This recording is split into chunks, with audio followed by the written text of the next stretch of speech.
یہ سنجیدگی سے یہ جاننا چاہتے کہ کیا یہ آیات واقعی منافرت پھیلانے والی ہیں، تو ظاہر ہے کہ ان کو اس کا جواب اس سے پہلے بھی جواب دیا چاہتا رہا ہے. ان جوابوں پر اگر وہ غور کرتے تو ان کے اعتراضات رفع ہوتے. لیکن اصلاً جو لوگ اس ایشو کو ابھارتے ہیں ان کا مقصد اعتراض کا جواب حاصل کرنا ہوتا ہی نہیں ہے. وہ تو یہ چاہتے ہیں کہ کچھ وقفے سے ایسی باتیں اٹھائی جائیں، ایسے مسائل پیدا کیے جائیں جس سے ہندو مسلم منافرت باقی رہے، قائم رہے، اور خود مسلمان اپنی فلاح و بہبود کے لیے سنجیدگی سے کوئی کام نہ کر سکیں بلکہ ان مسائل میں وہ الجھے رہیں. اب ہم آتے ہیں اصل موضوع کی طرف.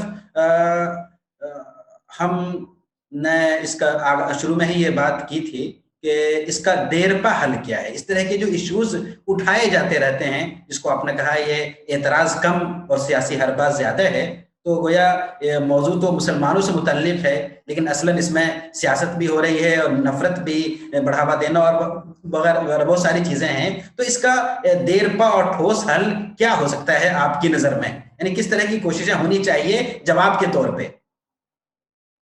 جی یہ بالکل صحیح ہے.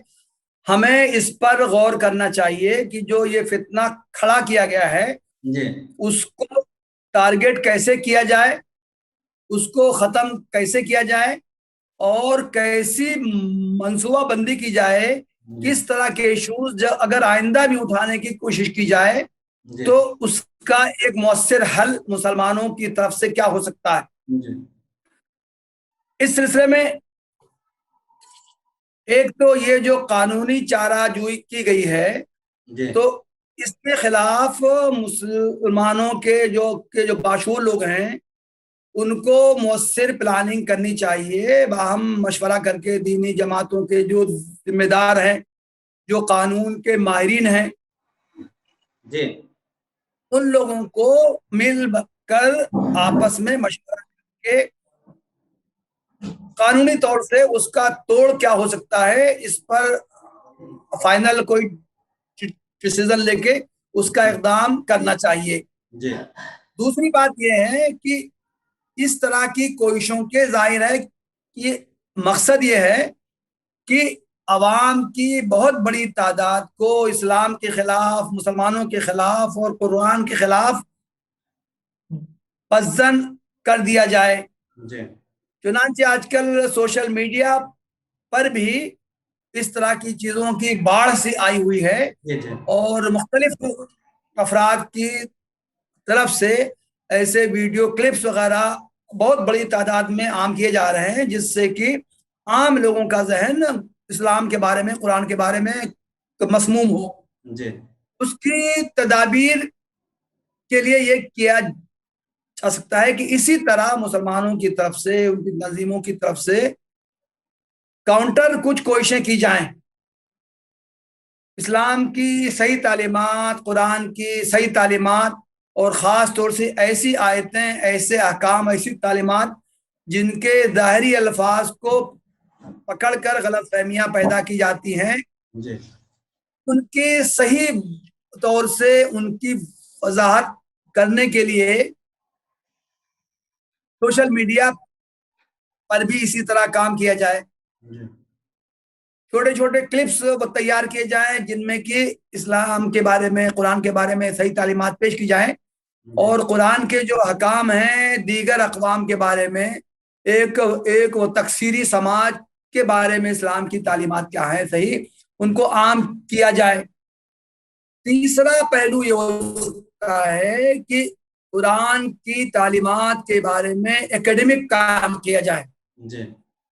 قرآن انسانی مسائل کو کس طرح حل کرتا ہے، جو نئے نئے مسائل انسانی سماج میں پیش آ رہے ہیں ان کے بارے میں اسلام کی بنیادی تعلیمات کیا ہیں، اسلام ان مسائل کو کس طرح حل کرتا ہے.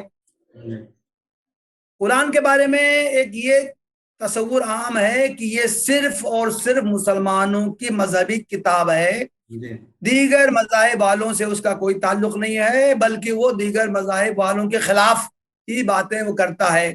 جی اس تاثر کو بھی توڑنے کی ضرورت ہے۔ جی مسلمان اہل علم کو کوشش کرنی چاہیے کہ وہ قرآن پر علمی انداز میں کام کریں، جی اس حیثیت سے قرآن کو پیش کریں کہ یہ تمام انسانوں کے لیے اللہ تعالیٰ کا پیغام ہے۔ جی اس تمام انسانی مسائل کا حل قرآن میں پیش کیا گیا ہے۔ جی جو جدید ترین جو ایشوز ہیں وہ بھی قرآن کی تعلیمات کی روشنی میں ان کو حل کیے جا سکتے ہیں۔ جی تو یہ ان مختلف پہلوؤں پر مسلم جو انٹلیکچوئلس ہیں، دانشور ہیں، محققین ہیں، ان کو کام کرنے کی ضرورت ہے۔ مولانا ایک آخری سوال، کیا ایسے ادارے، آپ نے اشارہ کیا اکیڈمک کام کا، ایسے اکیڈمک ادارے کی ضرورت نہیں ہے جو ملک کے مختلف علاقائی زبانوں میں ان اعتراضات اور اس طرح کے تمام اعتراضات کو جمع کر کے، اور جو بھی قرآن سے متعلق چیزیں ہو سکتی ہیں مثبت اور منفی، اس کو سامنے رکھ کر ایک پلاننگ کریں اور علاقائی زبانوں میں اس کام کو زیادہ سے زیادہ پھیلایا جائے؟ دیکھیے، ملک کی مختلف دینی تنظیموں کی طرف سے، جی مختلف دینی اداروں کی طرف سے کسی قدر کام ہو رہا ہے، لیکن وہ کام بہت کم ہے جی مطلوبہ ضرورتوں کے اعتبار سے۔ جی ہر شخص مکلف ہے کہ وہ جتنا زیادہ سے زیادہ کوشش کر سکتا ہے اس کو کرنا چاہیے۔ جی ہر مسلمان داعی ہے، اس کی ذمہ داری ہے کہ وہ اسلام کی دعوت کو صحیح طریقے سے پہنچائے۔ اس تعلق سے جو بھی کچھ وہ کر سکتا ہو وہ کرے۔ جی تو یہ مسلم دینی جماعتوں کی بھی یہ ذمہ داری ہے، جو ادارے قائم ہیں ان کی بھی ذمہ داری ہے، وہ تمام سرگرم ہو جائیں۔ پھر بھی ہمارا اتنا بڑا ملک ہے، وہ اس کی ضرورت پوری نہیں ہو سکتی۔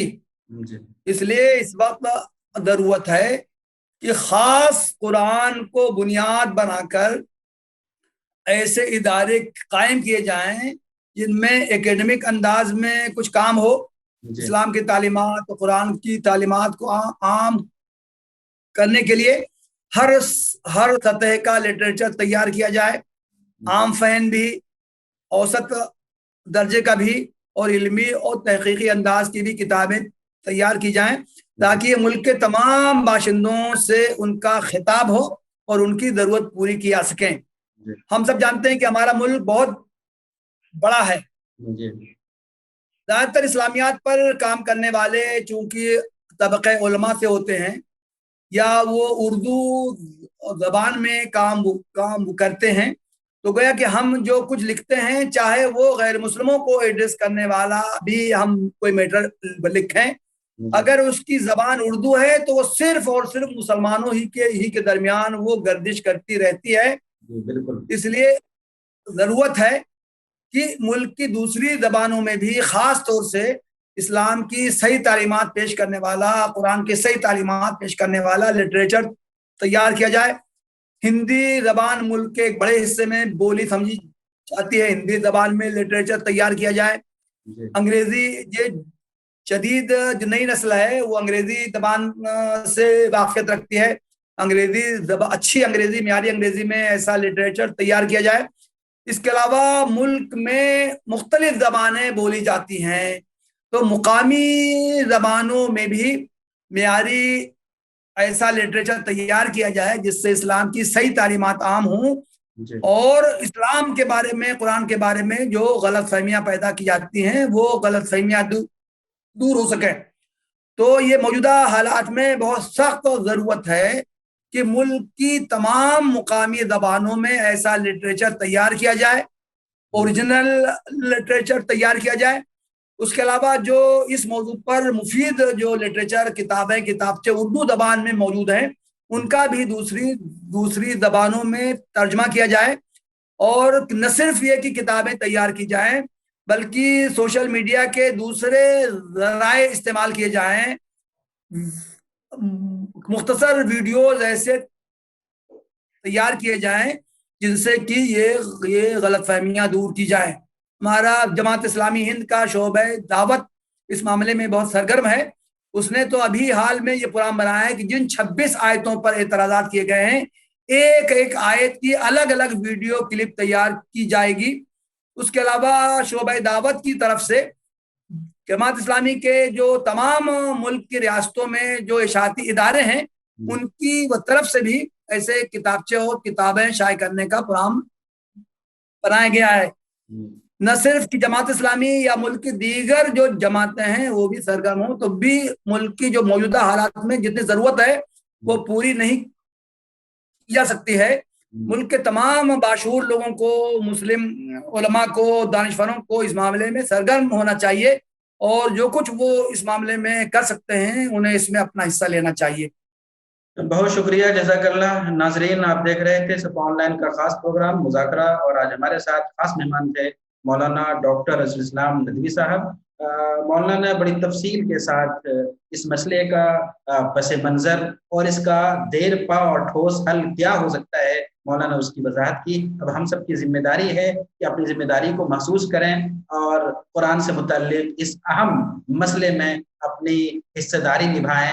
ہم کیا کر سکتے ہیں اس کو ضرور کریں۔ تو اسی کے ساتھ ہمیں دیجیے اجازت۔ بہت بہت شکریہ، جزاک اللہ۔